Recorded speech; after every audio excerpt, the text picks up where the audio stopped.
TCU has a player on the roster who's going to give them a big boost in 2025, and it's not a transfer. It's someone who's already been here.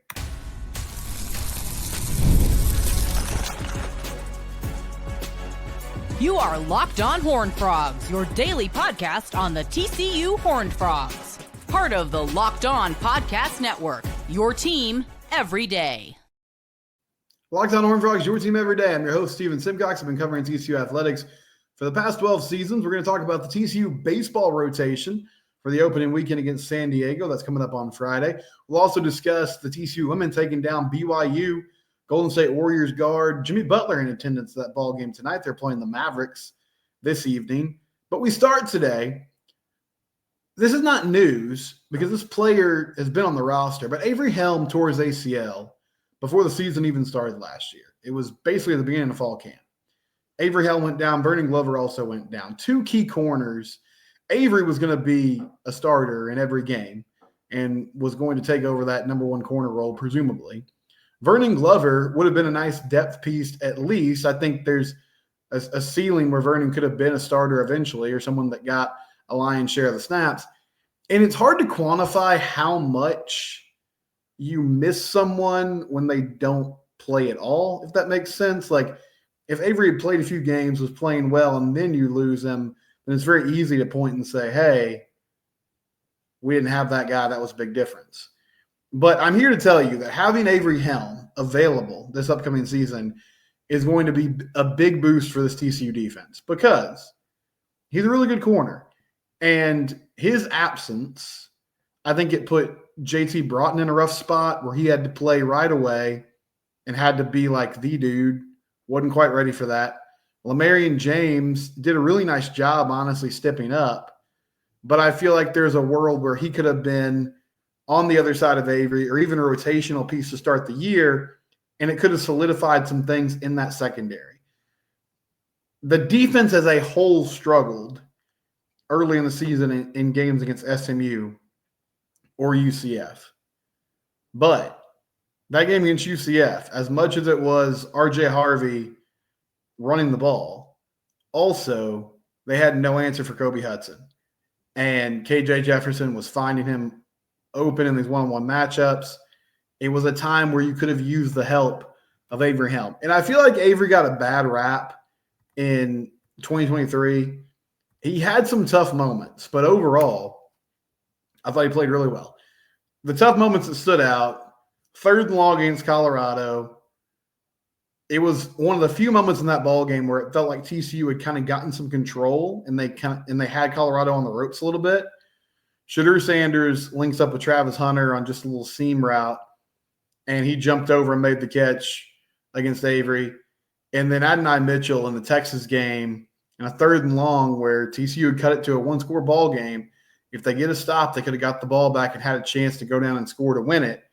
Instead, Quinn Ewers hits Mitchell on a back shoulder fade on a 3rd down, and TCU ends up losing that game. It's worth noting, though, the two players that I mentioned, Travis Hunter, Heisman Trophy winner. Now, we didn't know who he was really in that debut game in Colorado, but he turned out to be a really good player, and he made a lot of guys look foolish at times. Adonai Mitchell, really good player, had a nice rookie season.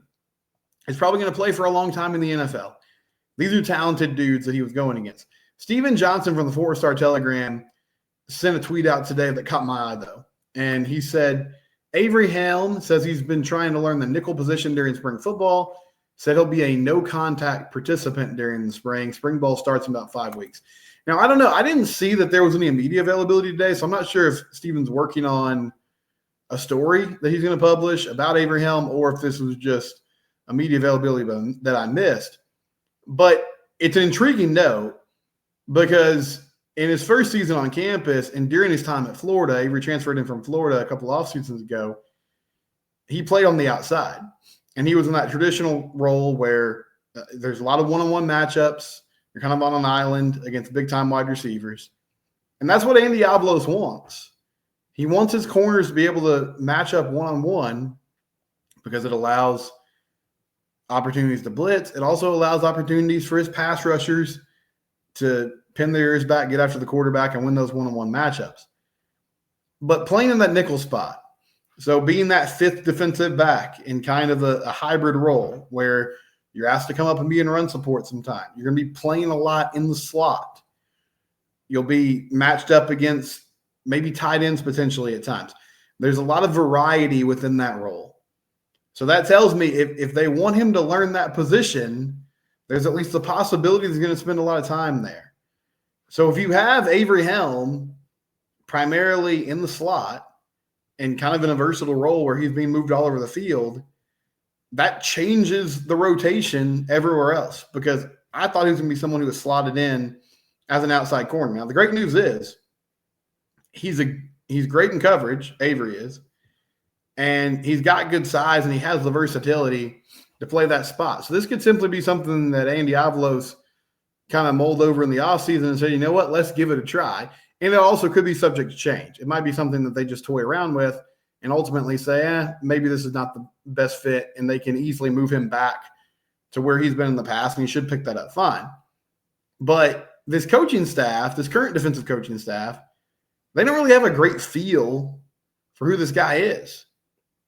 Juice Brown, the corners coach, he sort of slid in to that corners role once Carlton Buckles left, which was right before the season started. At that point, Avery was done for the year. Andy Avalos obviously, has one season under his belt.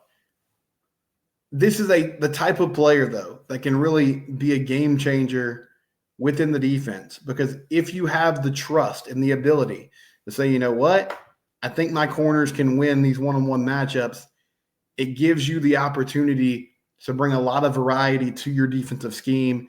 You can try some different things. You can bring pressure from different angles. You can change up looks. You can try to fool quarterbacks when you have the luxury of allowing your corners to play on an island. And Avery Helm is someone who – now elsewhere at this corner spot, you lose Lamarian James, but you added Elijah Jackson in the transfer portal, experienced player out of Washington, sort of fell out of the rotation last year at Washington under new coaching staff, was a huge part of that team that made an appearance in the national championship game, had a big-time pass breakup in that playoff game against Texas that sent them to the national title game. I think he's going to be someone that comes in and right away competes for a starting spot. You also have Channing Canada and Javon McIvor, two guys that as the season went on, well, in the case of Canada, as the season went on, it felt like he got more comfortable. And you saw him getting more reps. And he sort of eventually passed JT Broughton as the dude on the other side of Lamarian James. And he gave them good snaps and played well and competed. McIvor is a fun guy. I loved – he wasn't on the field a ton. And he was a transfer from Austin Peay, and he was banged up for a lot of the year. But, man, when he played, he had a big moment against Baylor where he broke up a pass on a 3rd and long. They almost got him for a weak pass interference call, but thankfully they waved the flag off. He just popped in the few games that he appeared in. And, again, another dude that appears to just come in and compete. Like, he's not afraid to be physical. He gives you a little bit of attitude. He's got that confidence and that swagger that you want from that corner spot. You have to have a short memory to play this position. You have to have the ability. You have to believe in yourself. You have to say, you know what? I'm going to be put in tough spots. I'm going to be put in one-on-one situations. I can win those situations. I can do it. And Javon seems to have that attitude. Vernon Glover coming back from an injury and sort of in a similar situation as Avery Helm is. Vernon's a good player. He's a good young player. He was going to be part of this corner spot last season. He brings you some experience. He brings you some really good athletic ability. If you're able to put Avery Helm in the nickel, that tells me that you have the confidence that you have two other corners who can come in and play right away. And that's good news, because if you feel that confident, whether it's Jackson in Canada, whether it's Jackson McIvor, Jackson and Glover, there's a lot of different combinations there. But if they legitimately think that they can make this move, and he said to this point, he just said he's learning this in spring ball. But that's significant. Like, he's going to take the time to learn that spot, to understand what they're asking of him. If they believe they have the personnel on this team to put two guys on the outside and allow them to be in one-on-one situations, that's a big deal for this defense. And having Avery Helm back, it's kind of like Cade Bennett. It's almost like plugging a transfer into a starting spot. It's not someone you had the luxury of having last year, but especially in Helm's case, you know what he brings to the table. You know who he can be. And if he's completely healthy and completely healed coming into the season, which it'll be over a calendar year before the season starts, those live reps in fall camp are going to be key, though.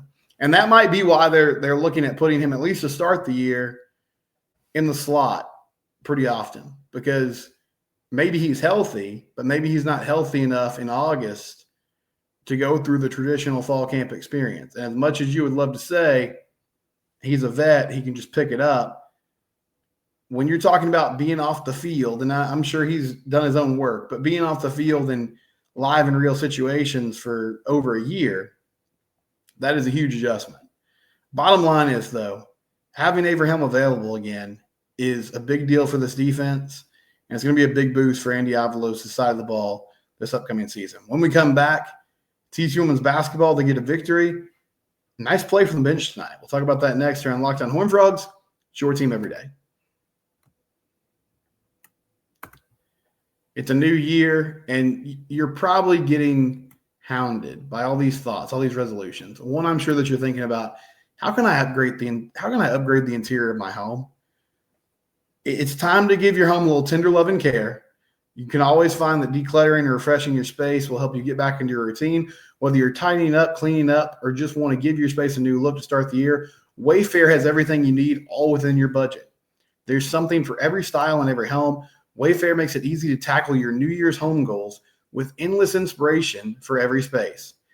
Give your home the refresh it needs with WayFair. Head to wayfair.com right now. That's WayFair.com, WayFair. Every style, every home. If you're watching on YouTube, you see it there on the screen. Wayfair.com. Give your home the refresh it needs. Do it today. Give Wayfair.com a try.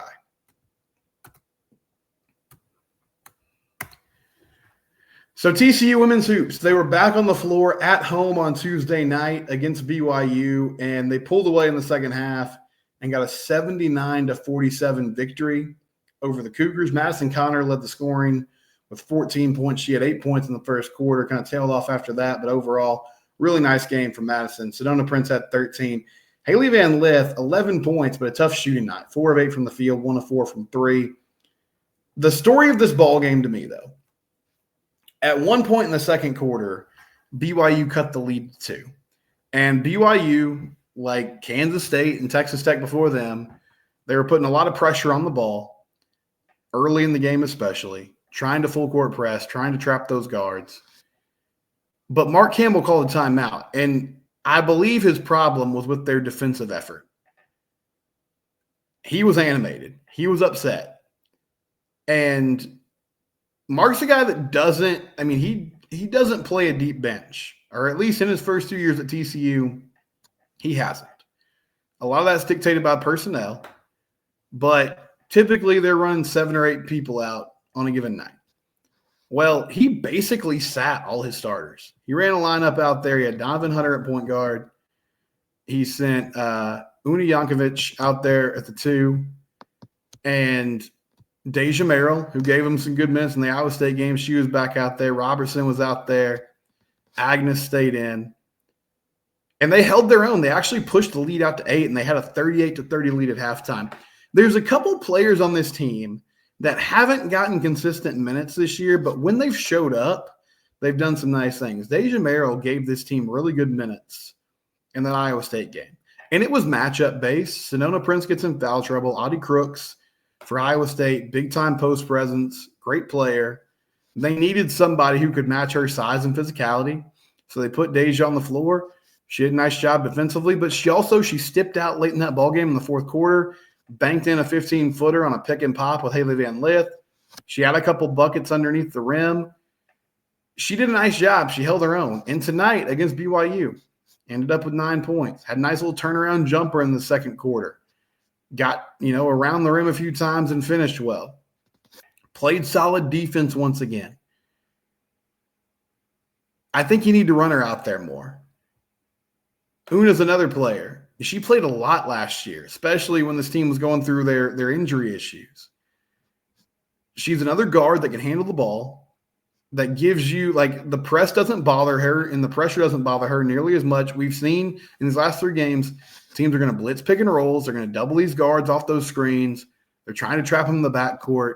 She handles all that very well. Her final line tonight, I think she ended up with 7 points on 3 of 7 shooting, hit a 3-pointer.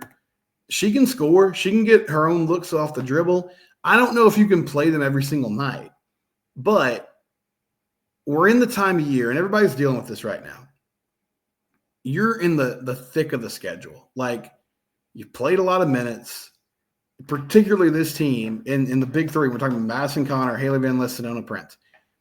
They don't have to play 20 minutes a game, but if Deja Merrill can give you 7 or 8 minutes, and if you can sneak some rest, like if you can time it, maybe you take Sedona Prince off the floor with 7.5 minutes left in the second quarter, you let Deja play until the under 5-minute media timeout, and then between a couple minutes during the game and also that commercial break, you end up getting Sedona 5 or 6 minutes of rest, and it's only in 2 or 3 minutes of game time. Same with Haley Van Lith. Put Una on the floor, around that media timeout, maybe sneak her in some minutes, or like they did tonight for an extended stretch in the second quarter, see if you can hold on to the lead or even extend that lead with a different lineup out there. And then you throw your starters back out there for the second half. And guess what? When they came out there for the second half, they played better. Haley Van Lith didn't have a great shooting night, but she got some buckets in the second half and did a nice job. It is an encouraging sign that this is 2 nights in a row where they've been out there and they started a little bit slow, but they pulled away in the second half because closing games has been a struggle for this team at times. They play Arizona on Sunday. You're still in the middle of a Big 12 title race. You're tied with Kansas State and Baylor. Baylor had a big game against West Virginia at home today, and I believe they won that. I'm going to check that right now. And before I say anything, Baylor 75-65 over the Mountaineers. TCU is going to play West Virginia later on in the schedule. They also get Baylor in Waco in the last game of the season in what could be, a Big 12 championship type of matchup. There's not much room for error. You got to keep one of these games. So I understand Mark Campbell's dilemma of, I need to get my players rest, but we also need to win. But if you're going to make a run, the bottom line is if you're going to make a run in the postseason, whether that's the Big 12 tournament where you're playing every night, or in the NCAA tournament when you're playing on a Sunday, Tuesday, or a Saturday, Monday, you've got to get minutes from other players. Like, you just have to. If you don't, your team's going to break down, you're going to lose. And you don't want to get upset in the round of 32 because you don't have depth. So work on it now. I mean, yes, you're in the middle of a conference title race, and that's a big deal. You need to win these games, but you also need to set your team up for making a run in March because expectations were somewhat high before the season started. Like, you thought, hey, this team could make some noise. Now that you're in the middle of it, there have been some disappointments, but by and large, you've taken care of business. You've beaten good teams, especially early in the schedule. TCU has shown they have the talent to make a run. You have to be ready to do that. And if you're going to do it, maybe you don't get 10 minutes of solid basketball from a completely different, lineup like you did tonight, but you at least have to find a way to get your bench integrated within these rotations for, periods of time so that you can have fresh legs late in the ball game and win these games. But a nice victory at home against BYU. They'll play Arizona on the road on Sunday afternoon. Games continue to pile up here, and they get bigger as we get deeper into the season. I want to make this quick note, and then we'll take a break. TCU tennis will be playing in the ITA Indoor National Tournament again. They'll play Baylor in their first-round game or their first-round match, and that's going to be down in Waco. All the NCAA tennis championships are in Waco this year. So if you want to make that drive down, not too far away, check out some good indoor tennis. TCU's been in the title game or in the semifinals of this indoor tournament for 4 or 5 years in a row. I mean, they continue to rack up the hardware. They're the 1 seed. They did take a loss to Texas this past week. Texas is on the other side of the bracket. They're ranked number 3 in the country. So if they did see the horns, it would be in the finals, but got to win a few matches before that. And it starts with a match against Baylor Friday night at 6:30 if you're interested. When we come back, we have a rotation for TCU baseball for this weekend. I'll talk about that next here on Locked On Horned Frogs, your team every day.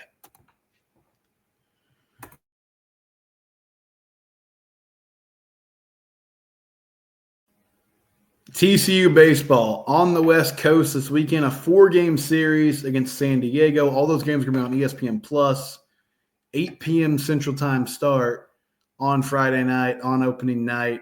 And Cademan Parker will be your opening day starter for the Frogs this year. Jamie Plunkett from Horned Frog Blitz reporting today. Starting rotation for this weekend against San Diego, Cademan Parker on Friday, Tommy Lepore on Saturday, and Trevor Baumler on Sunday. So the other two names, Cademan Parker, coming off Tommy John a year ago, was a long reliever, a guy who made some spot starts last year.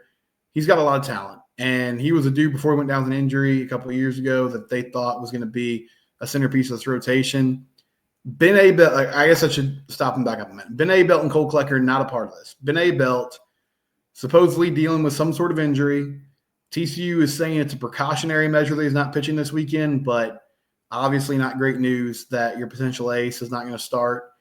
Cole Klecker, not sure what his status is, if he's banged up or if he'll just be possibly a dude that can come out of the bullpen. But 2 years ago was the ace of the staff. Last year really struggled, giving up home runs, trying to bounce back this season.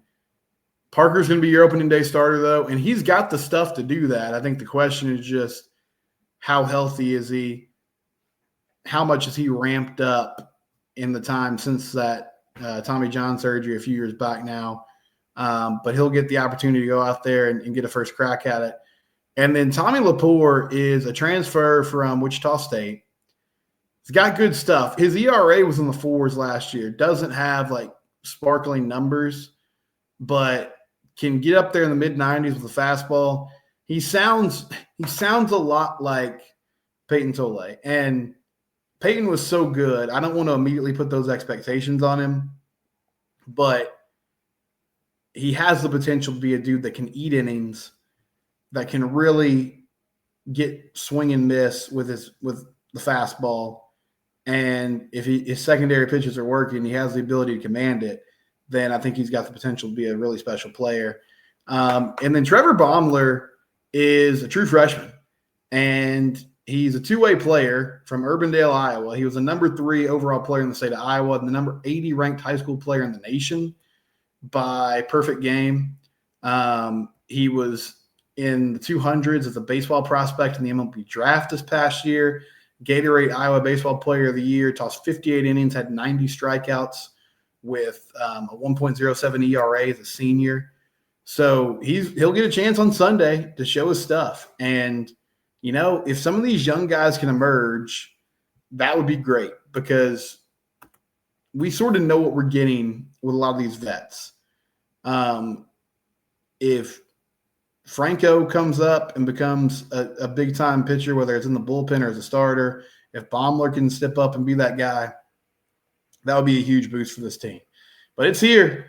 4-game set, and that Monday game, according to Jamie, will be TBD. So they'll make that decision when it comes around. And I assume we'll get to see a lot of different arms this weekend, as you would expect from opening baseball series. Just give everybody a chance, see what you got. Hopefully, you know, not throwing the same guys 2 or 3 days in a row out of the pen. Give guys an opportunity to get out there and hold it or close it on a day in, day out basis. A few comments from yesterday's show. I talked about how TCU, I think, needs to go get a couple linemen in the transfer portal, 1 interior lineman, 1 tackle. Off Track says linemen are out there to get a blue chip. It's NIL, big donor money. I think Sonny likes what he has and expecting different results. Maybe those borderline guys last year beefed up and are ready for the next step, keeping the faith. Yeah, I think that's what they're banking on, is that some of these young guys step up. And also some of these transfers, you know, sometimes it does take some time. Maybe it didn't immediately click the first season they were in the program, but year 2, could they improve? Could they get better? Certainly they could. I'm impatient by nature. And I guess my biggest hang up is like, if this is what's been holding you back for a couple of years, I would have more of a sense of urgency to go get it fixed. But I understand your point. I agree with you. I think they're banking on the guys they have in-house getting the job done and being the key to improving the run game and improving the offensive line play. We'll be back tomorrow. It's Locked On Horned Frogs, your team every day. Subscribe to the YouTube channel or on your favorite podcast platform.